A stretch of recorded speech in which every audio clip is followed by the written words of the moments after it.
Dhanik Bharat Educational Institutions, Inter, IIT, JEE, NEET, admission opened. Deputy CM Bhatti అధ్యక్షతన RTC JAC సమావేశం నిర్వహించారు. అయితే ఈ సమావేశంలో మంత్రులు పొన్నంతో పాటుగా శ్రీధర్ బాబు, అడ్లూరి పాల్గొన్నారు. డ్రైవర్ శంకర్ గౌడ్కు సంతాపం తెలిపారు మంత్రులు. అయితే మేనిఫెస్టోలోని అంశాలపైన కార్మిక సంఘాలు ప్రధానంగా పట్టుబడుతున్నాయి. 29 డిమాండ్లకు ప్రభుత్వం సానుకూలంగా స్పందించనుంది. ఈ నేపథ్యంలో ఏదైతే సానుకూలంగా స్పందించినటువంటి అంశాలు ఉన్నాయో వాటిపైన లిఖితపూర్వకంగా హామీ ఇవ్వాలంటూ కూడా కార్మికులు పట్టుబడుతున్నారు. తెలంగాణలో ఆర్టీసీ కార్మికులు ప్రధానమైనటువంటి అంశాల మీద ప్రభుత్వం ముందు ఉంచినటువంటి పరిస్థితులు చూస్తున్నాం మనం. సో 2 రోజుల సమ్మె అనంతరం శంకర్ గౌడ్ మృతి మాత్రం ఆర్టీసీకి మరింత కీలకమైనటువంటి పరంపరగా కొనసాగుతుంది. మరి ముఖ్యంగా మనం ఒక్కసారి గమనించినప్పుడు కార్మిక సంఘాలు కూడా డిఏ పెంపుతో పాటుగా వేతన సవరణకు సంబంధించినటువంటి అంశాలు, ప్రభుత్వంలో ఆర్టీసీ విలీనానికి సంబంధించినటువంటి అంశంపైన ప్రధానంగా పట్టుబడుతున్నారు. గతంలో మేనిఫెస్టోలో ప్రకటించినటువంటి అంశాలను అమలు దిశగా కృషి చేయాలంటూ కూడా కార్మిక సంఘాలు డిమాండ్ చేస్తున్నాయి. వీటిపైన 29 అంశాలపైన ప్రభుత్వం సానుకూలంగా స్పందించినట్లుగా తెలుస్తుంది. అయితే సానుకూలంగా స్పందించినటువంటి అంశాలపైన లిఖిత పూర్వకంగా ఇవ్వాలంటూ కూడా కార్మిక సంఘాలు పట్టుబడుతున్నాయి.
ఇదే అంశంపై మరింత సమాచారం మా ప్రతినిధి సత్య అందిస్తారు. సత్య, చెప్పండి, మొత్తం మీద మంత్రులతో ఆర్టీసీ జేఏసీకి సంబంధించినటువంటి చర్చలు కొలిక్కొచ్చేటువంటి అవకాశాలు ఏమైనా కనబడుతున్నాయి? చర్చలు విఫలమయ్యేటువంటి పరిస్థితి కనబడుతుంది, లేదా సఫలం దిశగా అడుగులు వేస్తున్నారా?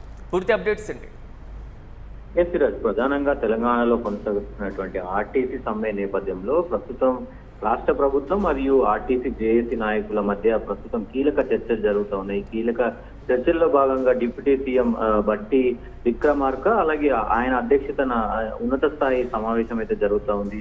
ప్రధానంగా ఈ భేటీలో రవాణా శాఖ మంత్రి పొన్నం ప్రభాకర్, అలాగే ఐటీ శాఖ మంత్రి దుద్దిల శ్రీధర్ బాబు, కార్మిక శాఖ మంత్రి వివేక్ వెంకటస్వామి, గిరిజన సంక్షేమ శాఖ మంత్రి అడ్డూరి లక్ష్మణ్ పాల్గొన్నారు. వాళ్ళతో పాటు అధికారులు, ఐఏఎస్ అధికారులు కూడా పాల్గొన్నారు. కీలకంగా ఏదైతే ఈ భేటీ స్టార్ట్ అవడంతో ప్రధానంగా ప్రస్తుతం ఏదైతే డ్రైవర్ శంకర్ గౌడ్ కు సంతాపం తెలిపారు, మౌనం పాటించారు.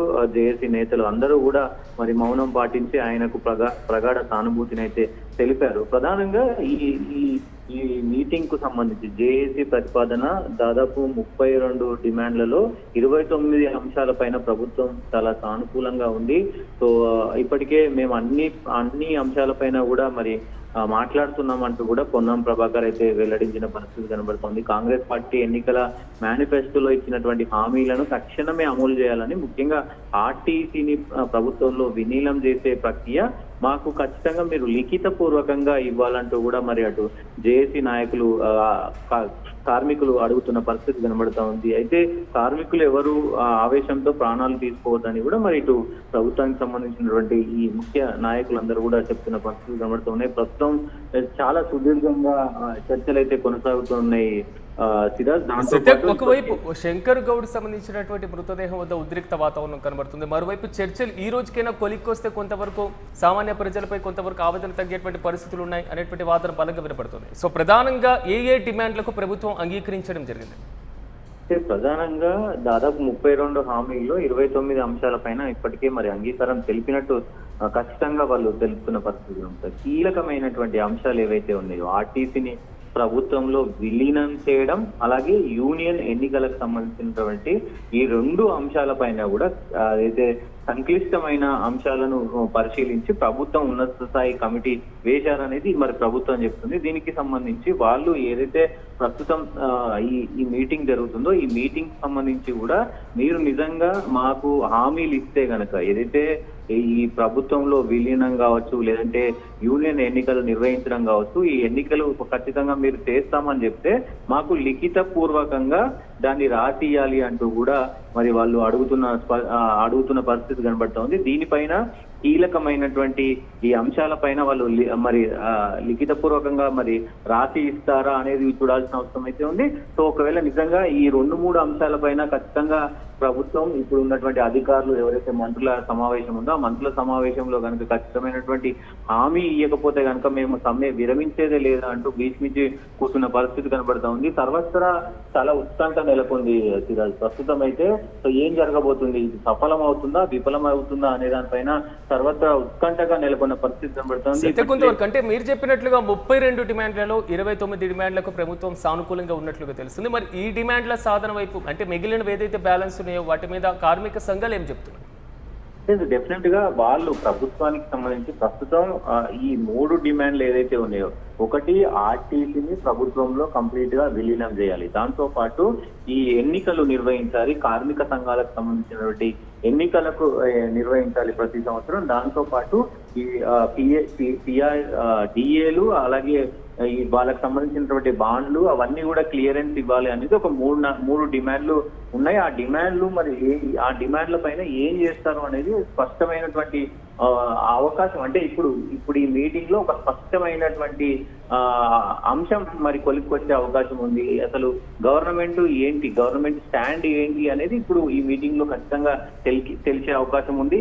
ఈ 3 అంశాల పైన ఏదైతే ఆర్టీసీని గవర్నమెంట్ లో విలీనం చేయడం కావచ్చు, అలాగే కార్మిక సంఘాల ఎన్నికలు కావచ్చు, అలాగే ఈ డిఏలు పెండింగ్ ఉన్నటువంటి బకాయిలు అన్నిటి విషయాల్లో కూడా ఒక కొలిక్కొచ్చే అవకాశం ఉంది. సర్వత్రా ఈ అంశాలపైనే ఈ 3 అంశాలపైనే మొత్తం కూడా ఇప్పుడు చర్చ జరుగుతుంది. ఆ చర్చలో మంత్రులు ఏం నిర్ణయం తీసుకోబోతున్నారు, ఒకవేళ నిర్ణయం తీసుకుంటే కనుక లిఖిత పూర్వకంగా మాకు అవి రాసియాలంటూ కూడా వాళ్ళు అడుగుతా ఉన్నారు. చూడాలి ఏం జరగబోతుంది అనేది కూడా ప్రతిక్షణం ఉత్కంఠగా జరుగుతున్న పరిస్థితి కనబడుతుంది. Right Satya, thank you. మొత్తం మీద ఉప ముఖ్యమంత్రి భట్టి అధ్యక్షతన ఆర్టీసీ జేఏసీ సమావేశం నిర్వహించారు. ఈ సమావేశంలో ప్రధానంగా మంత్రులు పొన్నం ప్రభాకర్, దుద్దిల్ల శ్రీధర్ బాబు, అడ్లూరి లక్ష్మణ్ పాల్గొన్నారు. డ్రైవర్ శంకర్ గౌడ్కు సంతాపం తెలిపారు మంత్రులు. అయితే మేనిఫెస్టోలోని అంశాలపైన కార్మిక సంఘాలు ప్రధానంగా పట్టుబడుతున్నట్లుగా తెలుస్తున్నాయి. మొత్తం 29 డిమాండ్లకు ప్రభుత్వం సానుకూలంగా స్పందిస్తుంది. మొత్తం 32 డిమాండ్లలో 29కి ప్రభుత్వం ఓకే చెప్పింది. మరోవైపు ప్రభుత్వంలో ఆర్టీసీ విలీనంతో పాటుగా ఏదైతే కార్మిక సంఘాలు ఉన్నాయో వాటికి సకాలంలో ఎన్నికలు నిర్వహించడం, కార్మిక సంఘాలు నిర్వహించుకునేటువంటి వీలుగా ప్రభుత్వం కొంతవరకు సదుపాయాలు కల్పించడం, 3 డిఏతో పాటుగా ఆర్థిక పరమైనటువంటి అంశాలు, ఈ 3 అంశాలకు మాత్రం ప్రభుత్వం కొంతవరకు సానుకూలంగా ఇప్పటి వరకు స్పందించడం లేదు. 29 మిగిలినటువంటి అంశాలకైతే ప్రభుత్వం సానుకూలంగా స్పందించింది. లిఖిత పూర్వకంగా హామీ ఇవ్వాలంటూ కూడా మరోవైపు కార్మికులు పట్టుబడుతున్నారు. మరి ప్రభుత్వం లిఖిత పూర్వకంగా హామీ ఇస్తుందా? ఈ 3 డిమాండ్లను పక్కన పెట్టి మిగిలినటువంటి డిమాండ్ల వైపు కార్మిక సంఘాలు మొగ్గు చూపుతాయా? ఈ రోజుకైనా చర్చలు సఫలమయ్యేటువంటి పరిస్థితులు ఏమైనా కనబడుతున్నాయా? ఓవైపు శంకర్ గౌడ్కి సంబంధించినటువంటి మృతదేహం వద్ద పూర్తి స్థాయిలో కొంతవరకు ఆందోళన చేపడుతున్నటువంటి నేపథ్యం, మరోవైపు కార్మిక సంఘాలతో ప్రభుత్వం ఇటువైపు జేఏసీతో కూడా చర్చలు జరుపుతున్నటువంటి పరిస్థితి చూడాలి. మొత్తం మీద ఈరోజు సాయంత్రం మంత్రులతో భేటీ అనంతరం ఒక కొలిక్కి వచ్చేటువంటి అవకాశం ఉందా లేదా అన్న దానిపై ఉత్కంఠ కొనసాగుతుంది.